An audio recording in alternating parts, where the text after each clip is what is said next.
उसने देखा माँ ने उसकी शादी का घर बेच दिया। फिर उसने भोज की सभी बुकिंग रद्द कर दी। तब बेटे को समझ आया वह हद पार कर चुका है।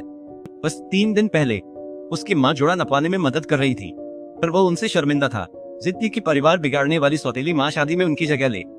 यह सुनकर महिला का चेहरा निराशा से भर गया। उसने इन सारे साल अकेले ही उसे पालने की कठिनाई उंडे ली, पर बेटा भावशून्य रहा। उसने शादी का कार्ड निकाला, कहा सब पहले से ही तय है। जैसे ही उसने देखा कि कार्ड से माँ का नाम गायब है, उसके दिल में मानो तेज छुरा सीधे उतर गया। उसे याद था पति जुए का आदी था और उसकी छोटी बहन को भी घर ले आया था। बेटे की कस्टडी के लिए वो छोड़ खाली हाथ चली गई। सालों तक उसने उसे पालने को जान लगा दी, शादी का घर और शादी का खर्च खुद उठाया। अब बेटा उस बुरे पिता के पास लौटना चाहता था जिसने परिवार तोड़ा, उसे असली माँ मानना चाहता था। ये देख रहे होटल के कर्मचारी भी ये कहने से खुद को नहीं रोक सके कि बेटा निर्दयी है। महिला का चेहरा आंसुओं से भरा देखकर भी बेटे ने कोई रहम नहीं दिखाया। उसने उसे होटल का पता भेजने के लिए भी कहा, फिर बिना पीछे मुड़े चला गया। अपने बेटे को दिए पैसे खर्च दे, किसी और को ही माँ मानते देख। महिला ने आंसू पोंछे और शादी के सारे कपड़े लौटाने का निश्चय किया। फिर उसने अपने लिए एक कीमती तोहफा खरीदा।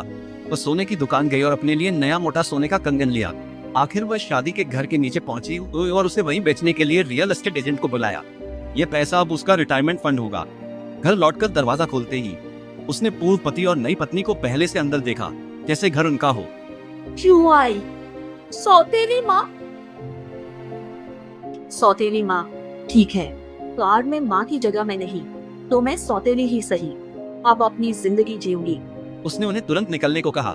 दोनों हंसते बोले, हम बेटे का असली परिवार है, शादी के बाद यही रहेंगे। फिर वे इतने